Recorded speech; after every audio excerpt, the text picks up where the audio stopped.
If you're new to this channel, hi, my name's Garrett Panary. I am one of the team leaders of a team here in Idaho called Living in Idaho. Our team is with LPT Realty.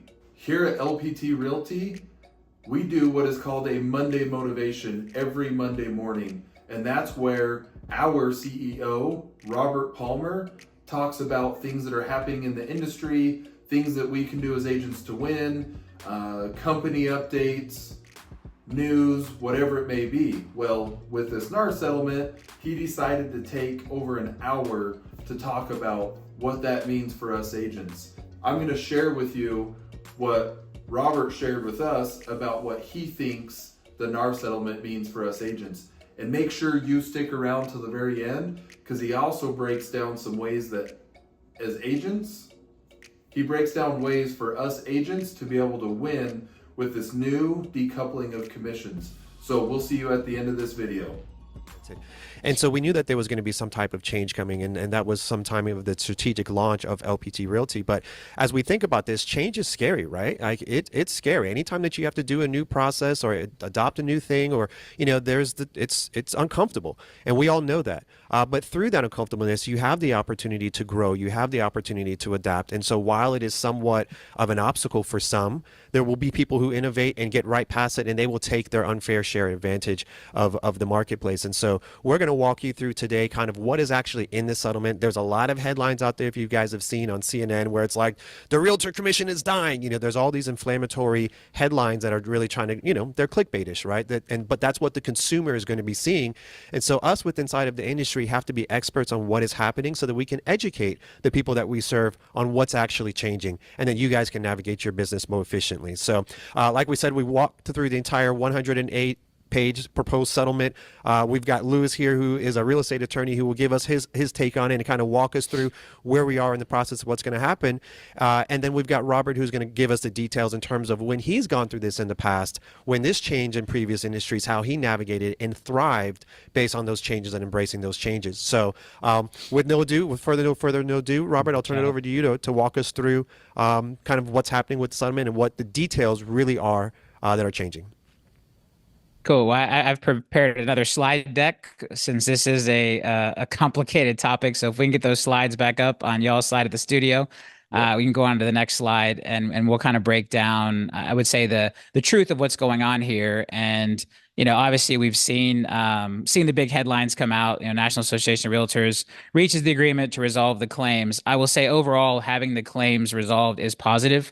Seeing all these different lawsuits pop up around the country, this is something that was really causing uncertainty in our industry. And obviously it's important that we know where we're going. All right. And so we can go on to the next slide. It just kind of, this next slide just shows some of the headlines that I'm sure you've all seen.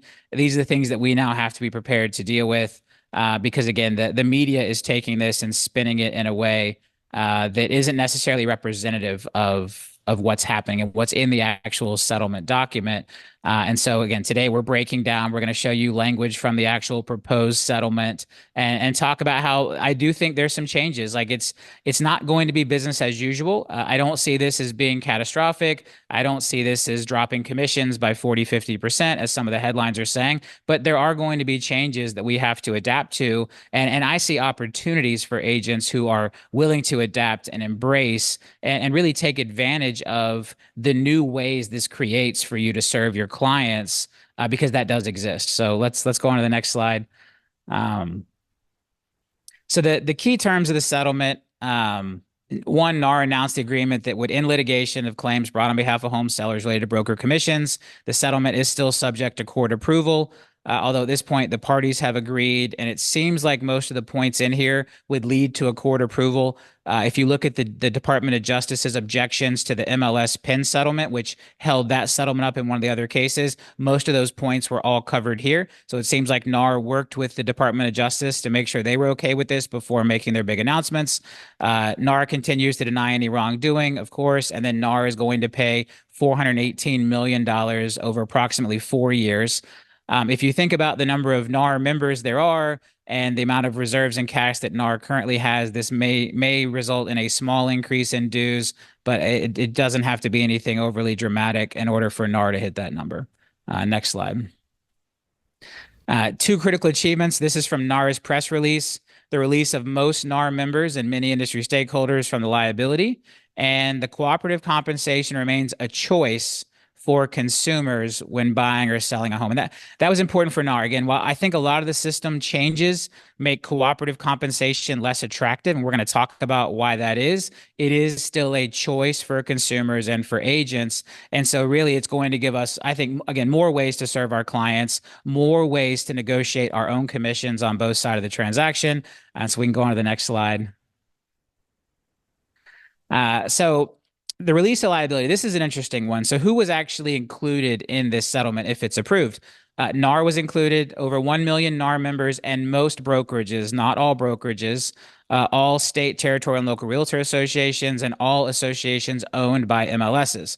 So the exception is brokerages whose residential transaction volume in 2022 was above $2 billion must make an additional payment of 0.0025 times the average annual volume over the last 4 years, or they have to enter into what's referred to as hardship negotiations via mediation. To give you some perspective, if you take Compass's 4-year volume times the 0.0025, that number is around $500 million. If you take EXP's volume times the 0.0025, that number is like just a little under 400 million, like 360, $370 million. So the largest brokerages still have to deal with this. They still have to decide, are they going to opt into the settlement and pay the 0.0025? Are they going to go to this mediation and say, hey, we don't have that much money? You know, Compass can say, we don't have $500 million to pay you. Look at our financials. This is what we do have. My gut says that the plaintiff's counsel is going to say, hey, you're a publicly traded company, issue more stock, go raise some debt, figure out how to pay us. But we really don't know what that looks like. According to NAR's press release, they fought hard trying to get all brokerages included. But in the end, the plaintiff's counsel was unwilling to release basically what ended up being the top 100 brokerages in the country. And if you do the math on that 0.0025, if a company's average volume was around the 2 billion mark, which was the threshold, you're looking at $5 million for them to add into the settlement, again, up to as much as $500 million. So there's still a lot of money in question here beyond the 400 million that NAR is paying. And then too, I think there's going to be some ripples inside of the industry and NAR because these brokerages were basically not included in the global settlement.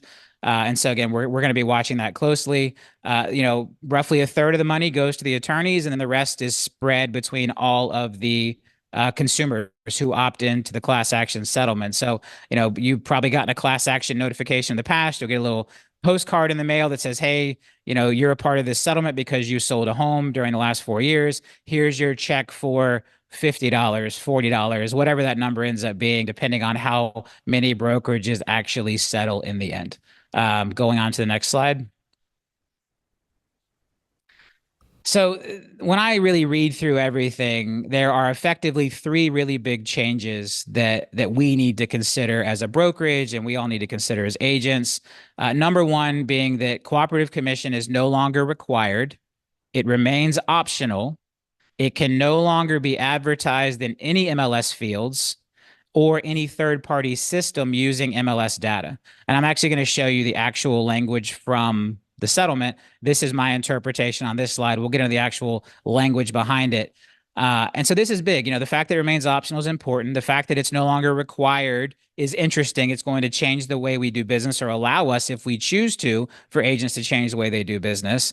The fact that it can no longer be advertised in any MLS fields. I know on social media this weekend, people were saying, oh, we'll add it to this field or that field. I believe based on a clear interpretation or a kind of a strict interpretation, even uploading a document, which is still considered a field of the MLS, may be a violation. And then 2, there was a lot of talk of like, well, some other system will become the system of record for this. There's actually a clause that says if MLS finds out that any system using MLS data, like Showing Time, is trying to become the new place for buyer's agent commission to be advertised, they have to cut them off. So we'll go into that a little bit deeper. Number 2, all realtors and MLS participants must have a buyer-broker agreement executed prior to any touring.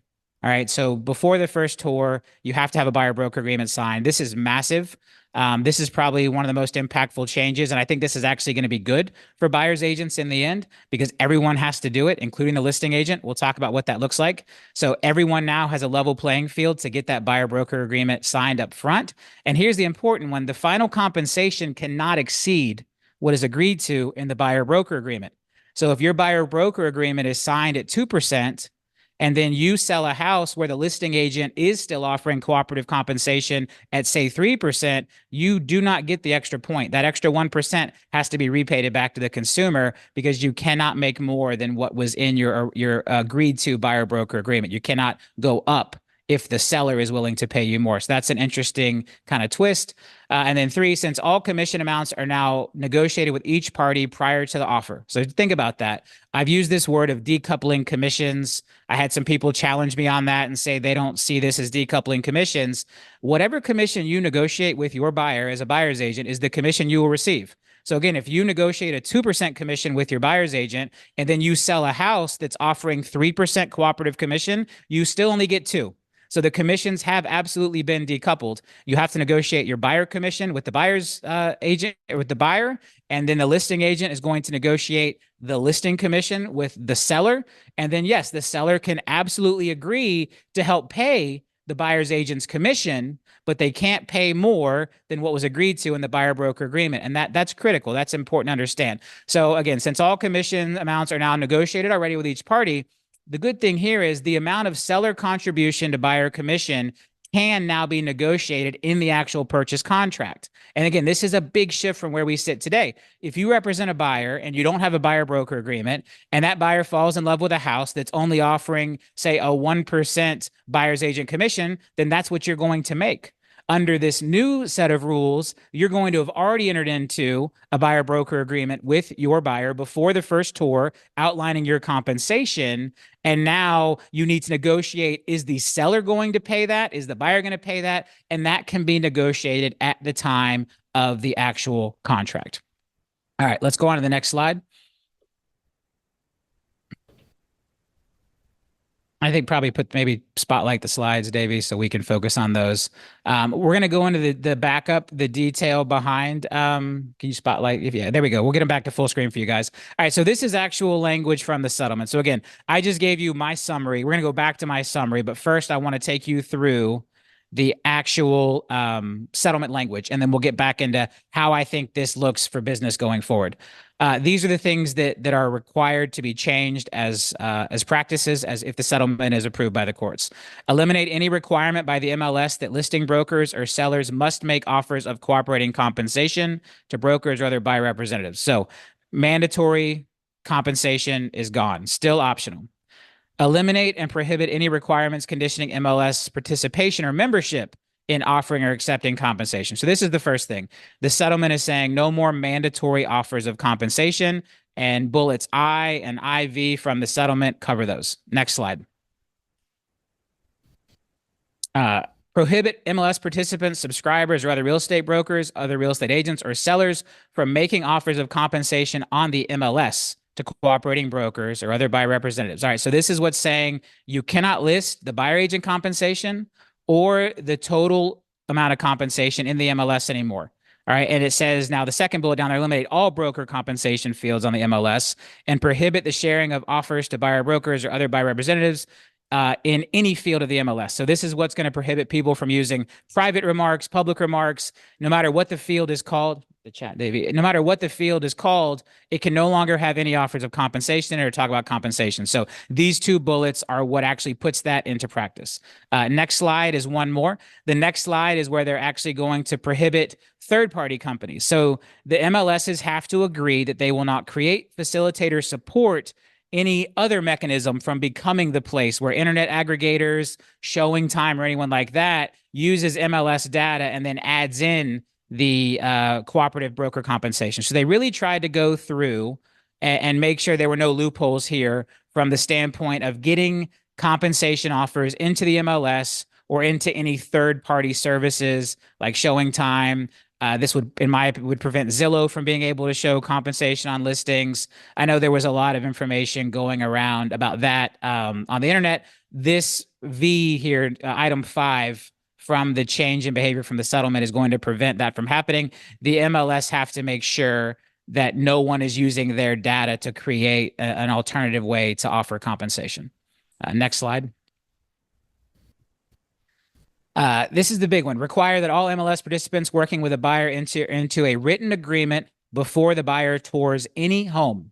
All right. So now think about this. Even if you're the listing agent, you cannot tour the buyer on that home if you're ever going to make compensation from them without getting a buyer broker agreement signed up front.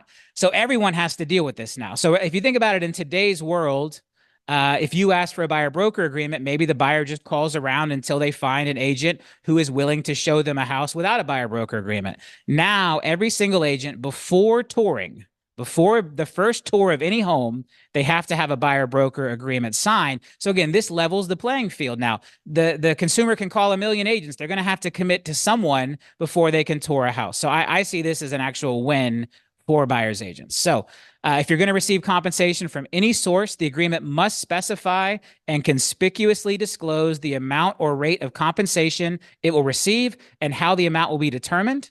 B, the amount of compensation reflected must be objectively ascertainable and may not be open-ended. You can't write buyer broker compensation shall be whatever amount the seller is offering to the buyer. You have to have an actual percentage, or it can be a percentage plus a flat fee. So you could say 2% plus $500, 4% plus $1,000, but you can't say whatever they're willing to pay me on the sell side. So again, they really wrote this trying to close the loopholes to provide a new way for this to happen. And then C, MLS participants may not receive compensation for brokerage services from any source that exceeds the amount or rate agreed to in the agreement with the buyer. So whatever that number you agree to with the buyer, if you find a listing that's offering a 10% commission, you can't make that 10% because of what you agreed to with your buyer. The other interesting thing here, and we're going to see how the final rules are written, it says from any source. So our other sources, like maybe you recommend a home warranty company and make some money there. Maybe you recommend an alarm system company and make some money there. We don't know until the final rules are written if those types of compensation will be limited as well to the maximum amount that was set in that buyer broker agreement. So again, this is the actual language from the settlement talking about the buyer broker agreement and how that's going to play out now in the future. There is still obviously some things to be determined in the rulemaking by NAR, but this is what the settlement actually says when it comes to the buyer broker agreement. And the big things here are before the first tour, that's massive, not just before closing, not just before writing an offer, before touring, if you're ever going to make compensation from them, right? And then from there, we go into it has to be objectively ascertainable. You can't write whatever they offer me on the sell side is what I'm going to take. And then you can't make more than whatever was agreed to in that original buyer broker agreement. So those are three big shifts. Even for states that have mandatory buyer broker agreements today, this is a change. This is a shift for most states. They don't have this stringent of a buyer broker framework. So moving on to the next slide.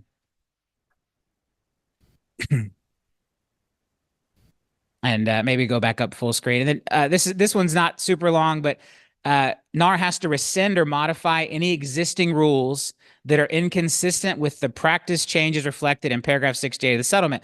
So policies like Article 1616 will need to be rescinded or modified since commissions have already been negotiated and there is no longer a mandatory cooperative compensation. So for those of you that don't know, the reason you cannot negotiate commission in a contract today is because of this standard of practice 1616. This is a clear example of one that will have to be modified or rescinded under the new framework because there is no longer mandatory buyer agent compensation, which is, again, going to create a situation where agents negotiate a commission with the listing agent, a commission with the buyer's agent, and then the final negotiation is, will the seller be helping pay any of the buyer's agent's commission? So it really is three negotiations, right? Listing agent negotiates the listing commission. The listing agent can choose to pre-negotiate a contribution to the buyer's agent. We're going to talk about that here in just a minute. And then the buyer's agent negotiating the commission with their buyer at the time of the buyer broker agreement. All right? And I have not seen any language that says you can't reduce your commission, only that you can't increase it. So if your initial buyer broker agreement is signed at 4% and you end up only getting 2 because the buyer is short class of funds, whatever, that's okay. On the flip side, again, from what we see today, on the flip side, if your buyer broker agreement is signed at 2 and then someone's offering 4 or 5, the extra is not going to be able to go to you under the rules and the way they're written. All right. Next slide.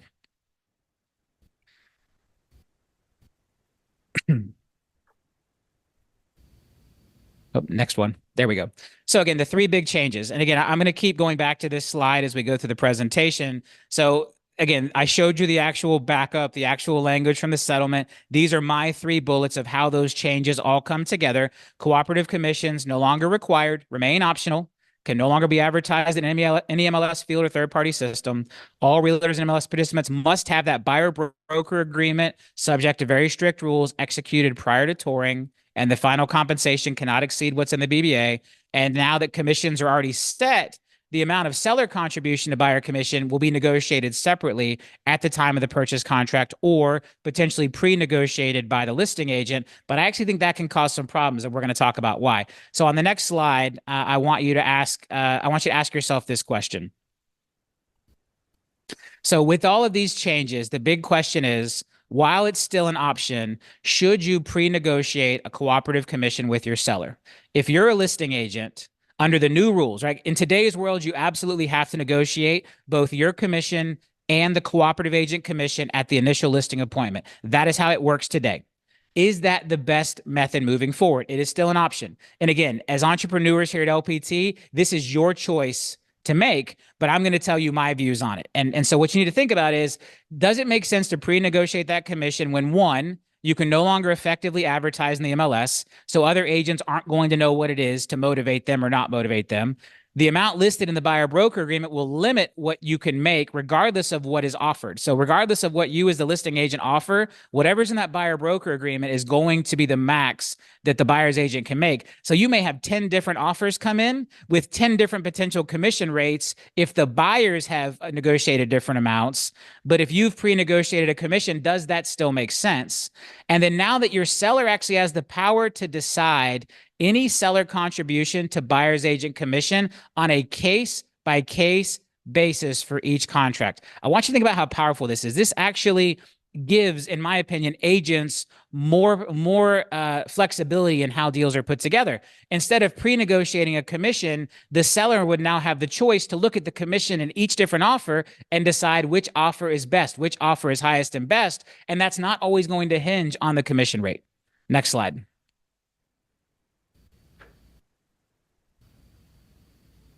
So the seller experience, I kind of just alluded to this. There's basically 2 ways as agents you can think about this. The listing agent can pre-negotiate a total commission. You can go on that listing appointment and say, you know what, Mr. Seller, 6% commission, 3 for me, 3 for them, 8% commission, 4 for me, 4 for them, whatever it is, very similar to today's situation. Or the listing agent can make a choice to negotiate only the listing side of the commission at the listing appointment, but then prepare the seller that there will be requests to contribute to buyer's agent commission in the future. I want you to think about how that negotiation goes. Hey, Mr. Seller, all I'm going to do today is have you agree to pay me as your listing agent 2, 2.5, 3, 4, 5, 7, whatever that percentage is.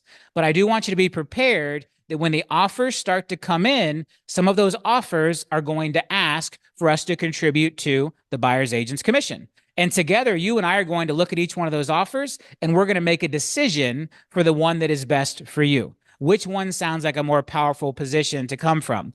If agent A goes in saying, hey, give me 6%, and whatever, and agent B goes in and says, hey, commit to 3 today, and then we're going to see what the other side asks for as the offers come in, I think there's an opportunity here for agents who choose to embrace the new framework to have a competitive advantage over other agents. Now, again, we're not saying don't pay buyer's agents, right? A buyer agent agreement may come in asking for 10% commission. We don't know what it is, but the key is you're going to make that choice with your seller as the offers actually come in instead of pre-negotiating the commission the way we do today. Now, guess what else that does? When the seller says, hey, Robert, I just saw a CNN headline that said real estate commissions are no longer 6%. You can say, yeah, you're absolutely right. I'm only asking you to sign for 3% today.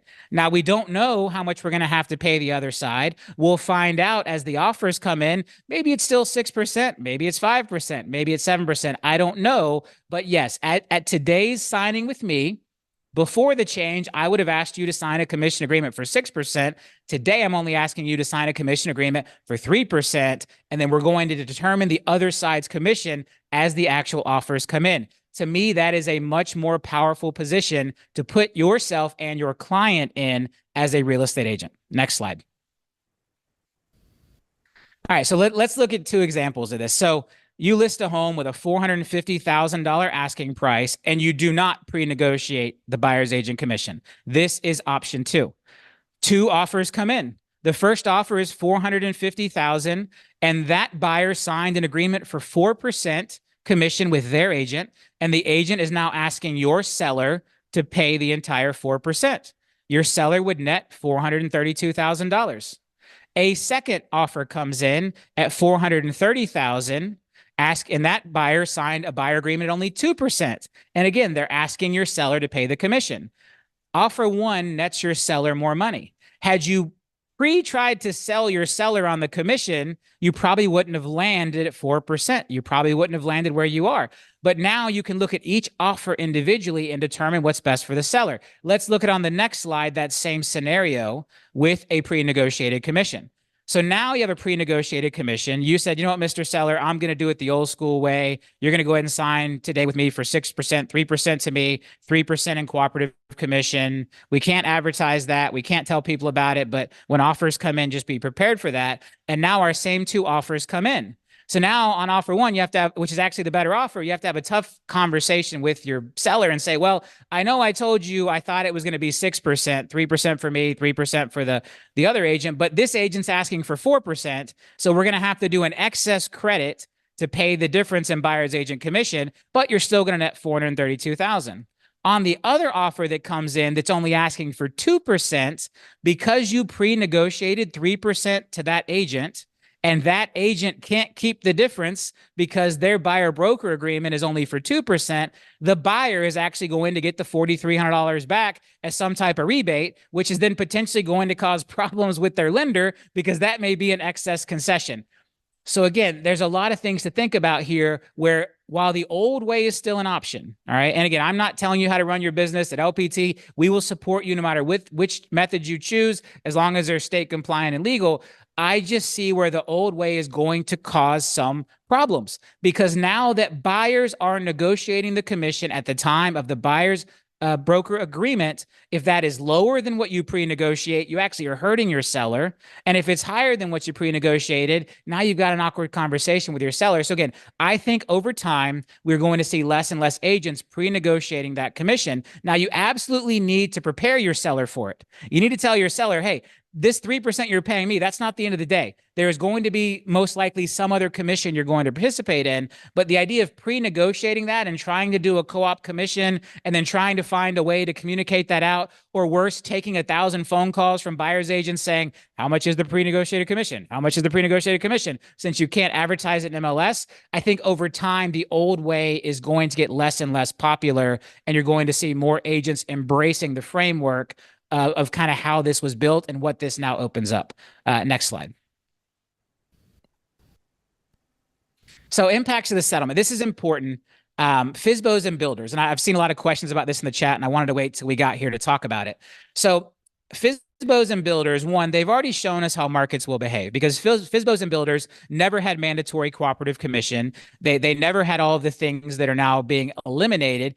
And you always had to negotiate any commission contribution from the FSBO at the time of offer. And then builders were going to put out their numbers, and maybe some builders pay higher, some builders pay lower, depending on market conditions. I want you to think about a world where all buyers are under a buyer broker agreement. That should say buyer broker agreement, not BAC. Sorry, wrong acronym there. Every buyer is under a buyer broker agreement. And so if all these buyers are already under a buyer broker agreement because they've already started touring houses, to me, that's going to take away some of the builder's power to suddenly slash commissions in a hot market. Because if all if all of the consumers are already under a buyer broker agreement at a certain percentage, the builder's going to have to either turn those people away, tell them to come out of their own pocket, or they're going to have to continue to pay what is in line or contribute what is in line to help those buyers pay the commission. So I think that the buyer broker agreement existence is actually going to help agents when it comes to working with builders and obviously with FSBOs, because you're going to see more of those proliferate around the industry. The other interesting thing now is agents have this new power to negotiate the seller contribution to buyer agent commissions at the time of offer. That's probably one of the most powerful things that's coming from all this. Because you already negotiated the commission with your buyer, now you are free as a part of the contract to negotiate how much the seller is going to contribute to help pay for that. Because you're not negotiating the commission's already been negotiated with your buyer. And even if the listing agent pre-negotiated a commission for you, that's irrelevant because you negotiated the commission with your buyer at the time of the buyer broker agreement. So again, these dynamics are changing. As much as people want to say nothing's changing, these are changes. Now, you can do business the old way. I don't see this. I'm not a sky is falling guy. I see opportunity here. And I really want to encourage our agents to take a hard look at, do you want to embrace this or do you want to keep doing it the old way? Again, LPT is going to support you either way, but I wanted to share our perspective. So next slide. All right. So when someone does call you and say, hey, how much is the co-op commission? Because this is going to happen, right? It's no longer in the MLS. You're going to have buyer's agents calling listing agents saying, how much is the co-op commission? How much is the co-op commission? If you pre-negotiated a co-op commission, you're going to say, oh, it's 2%. Oh, it's 3%. Maybe you scare some offers off, right? You say, oh, it's 2%. And that guy says, well, my buyer broker agreement is for 3. Maybe that's not going to work for my buyer. My recommended response to you is, my seller is willing to entertain all requests for contribution to buyer's agent commission. Please submit with your offer. You're not turning not turning anyone away. You're not presetting any type of commission levels. You're not discouraging agents who maybe do have a higher buyer broker agreement. You're literally telling them, hey, submit your offer. Tell me how much you want. I'll present it to my seller. And again, make sure your seller is willing to entertain all requests. Maybe some won't be. My gut says most will because they want the highest and best offer they can get. But this is how I would explain it. My seller is willing to entertain all requests for contribution to buyer's agent commission. Please submit with your offer. And my hope is that we can actually put that language in the MLS. We're not sure yet. The way the rules are written, it's ambiguous. My hope will be that we can put this in the MLS because this is not an offer of compensation. This is a willingness to accept requests for compensation. So again, my hope is they let us put this in the MLS, but if they don't let us put it in the MLS, when you answer your phone and someone says, how much is the cooperative commission on this house? You say, basically, whatever you need it to be. My seller is willing to entertain all requests for contribution to buyer's agent commission. Please submit with your offer. This will get the most offers in the door. This will give you the best opportunity to work with those sellers. And again, this is some of what I view as the power of this new decoupled system. Next slide. And we will share this deck with everyone. We'll put it into Connect. All right, so the power of the new buyer broker agreement. To see a house, you will have to sign a buyer agreement with someone. Right? Any realtor, any MLS participant, before they can start touring homes from you, if they ever hope to make a penny off of you before the first home tour, has to have you sign a buyer broker agreement. Even the listing agent, because they are most likely an MLS participant or realtor. You may see some like open doors or people who purposely leave NAR membership because they don't need the MLS and maybe they don't want to have to comply with this, but most people are going to comply with this, and most people are going to have to get that. I mean, when I say most, I'm saying 98% of all business is now going to be done with a buyer broker agreement. To me, this gives the buyer's agents more control over negotiating compensation than today's system. Again, today, if you don't have a buyer broker agreement and you go to a house that is paying a low commission or no commission, you're kind of stuck. In the new world, because you can negotiate your commission rate upfront with your buyers, you're going to have more power. The other thing is, it's going to kick out a lot of the looky-loos. If someone is just trying to use you to show them a house because they plan on writing the offer with their brother-in-law or their friend or whatever, they got to sign a buyer broker agreement with you now before they can get in the house. You're going to know that consumers are actually committed to you. You may set a threshold and you say, you know what, for my business, I don't have time to work with any buyer who won't pay me a 4% buyer agent commission.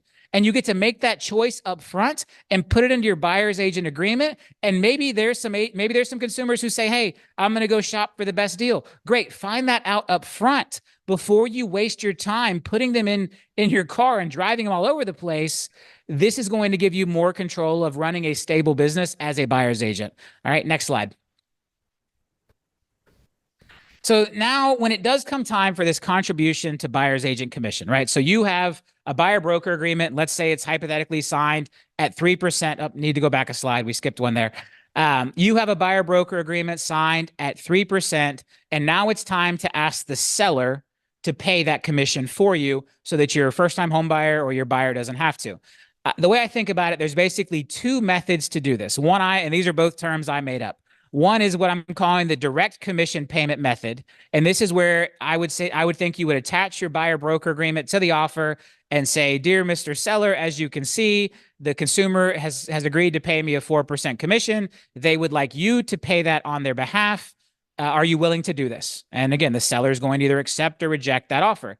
When you use this, what I'm calling the direct commission payment method, this doesn't count against financing concessions, and this is completely allowable on VA loans. All right, this is exactly how FSBOs work today. When you go to a FSBO and the FSBO agrees to pay you a commission, VA does not count that in the max 4% concession. VA allows the seller to pay a commission to whoever they want.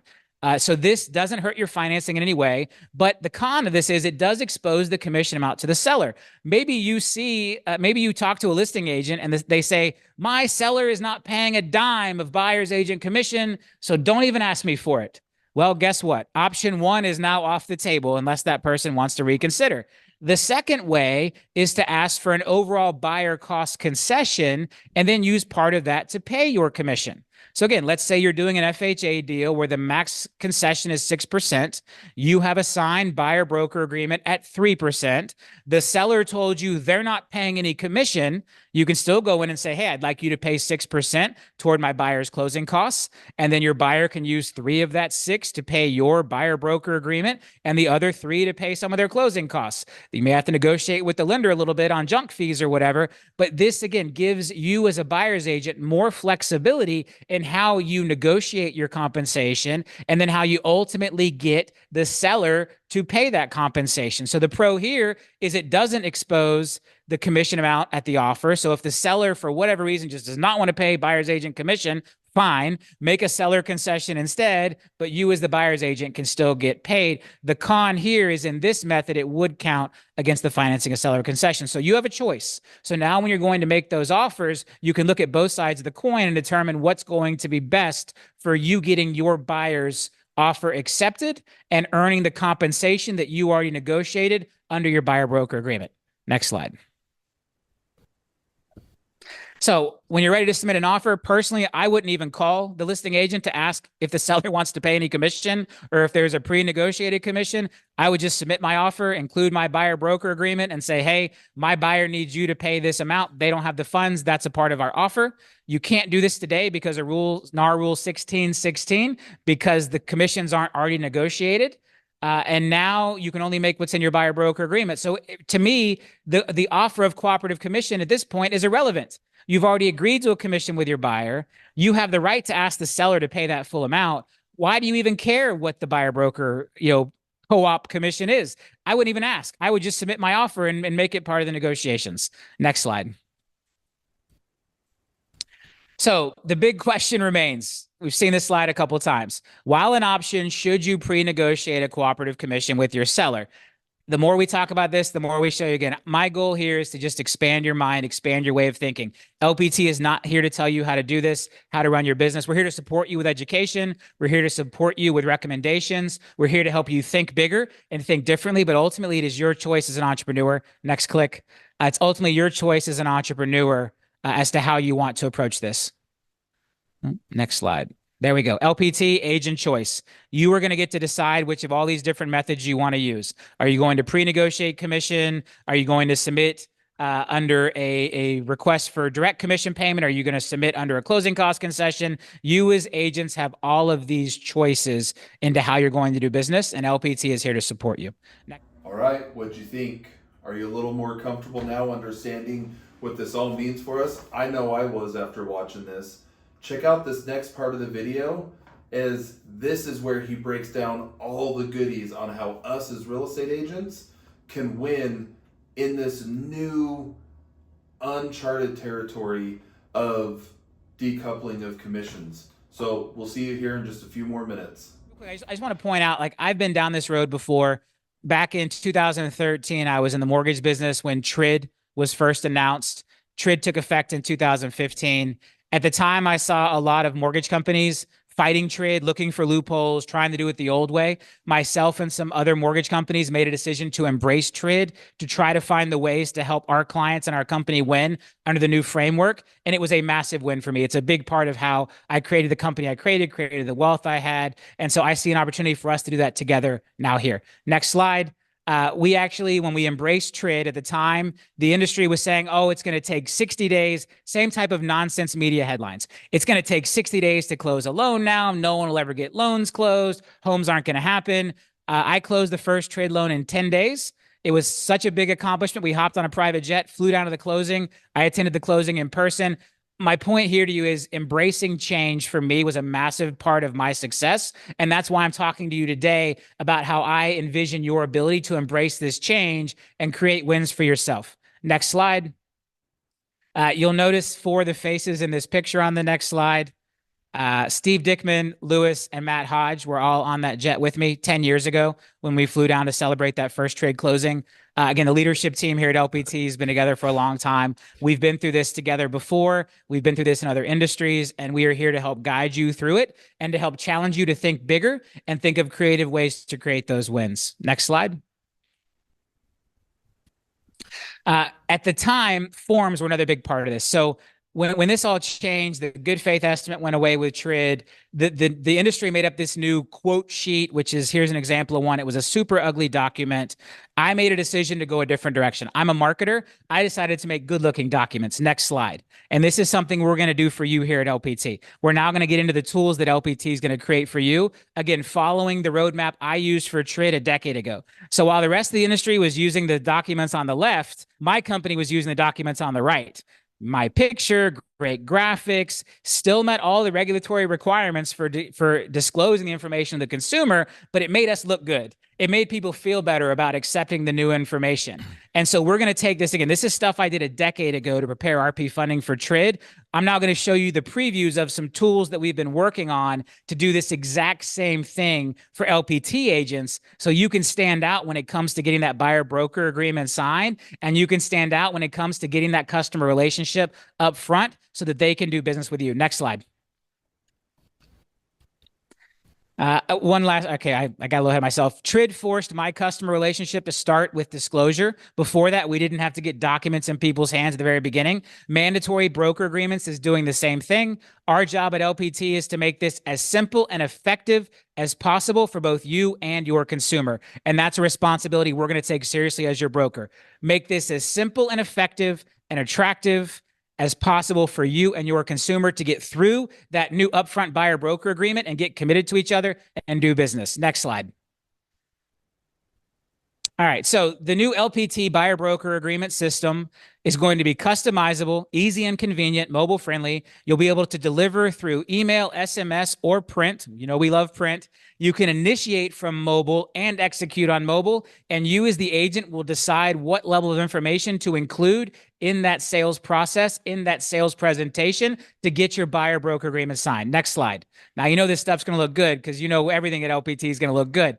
A new home buyer packet. This is the new printed bound magazine. The buyer broker agreement will actually live in the back of this and be perforated. So you can give them the magazine, walk them through your value proposition, get that buyer broker agreement signed in person, and then tear the perforation out of the back, take a picture of it, upload it to LPT Connect, and you are ready to go. While everyone else is handing out ugly black and white forms, you are going to make a marketing presentation as a part of getting your buyer broker agreement signed so that your customer can understand your value and understand the benefit of working with you as an LPT agent at what is a difficult time getting a document signed up front. And we will customize the documents to be state compliant that are in the back of this magazine that can be torn out. Another way that LPT agents will have an unfair advantage and show up differently. Next slide. All right, as much as we love our print, we want to have an amazing online experience too. This online experience can be launched from inside of LPT Connect. It will be desktop or mobile friendly, and you as the agent will customize what that journey looks like to getting the consumer to sign the buyer broker agreement and reviewing your packet on a device. Next slide. So you'll see here on the left, there's a couple of different options. You decide which of those tabs are present. We've put some examples here. Why work with an LPT Realty agent? My pledge to you. Best practices for house hunting. Resources available to you. Buyer broker agreement. Privacy policy and broker disclosure. Signature. It's an easy to use wizard modeled after a TurboTax style integration that allows the consumer to go through this process in an understandable way that helps position you, create and show your value, and give them access to easily sign the documents they need to be signed. Next slide.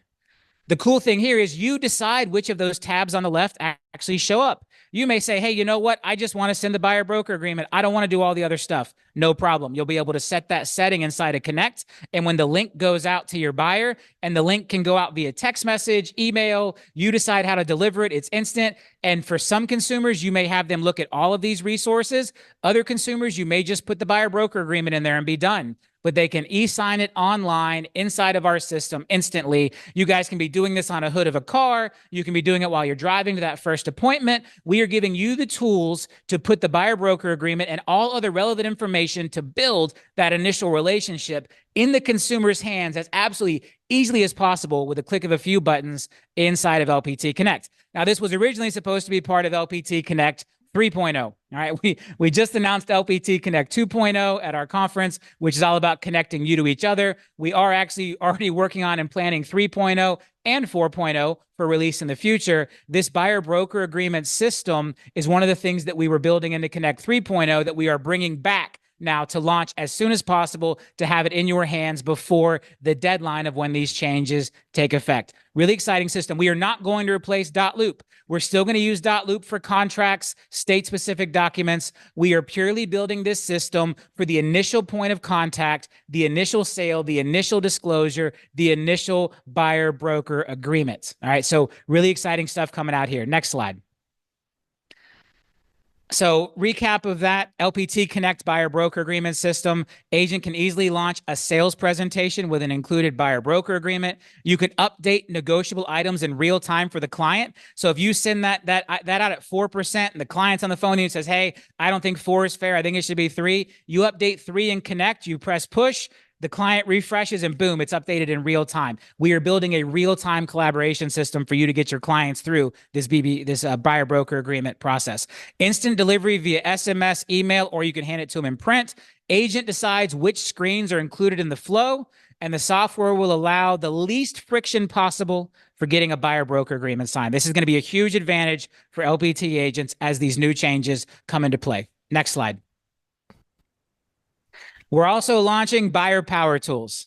All right. We've had listing power tools for a long time. Listing power tools was all about positioning you on the listing side, which again is now more important than ever because consumers are more likely to try to negotiate more of the commission. Commission negotiation is now a hot topic. So having listing power tools is more important than ever, but we're also now bringing buyer power tools to the table, which will be more magazines, more collateral information, that integrated buyer broker agreement system in print, everything you need to show up like a rock star and win in the new world order.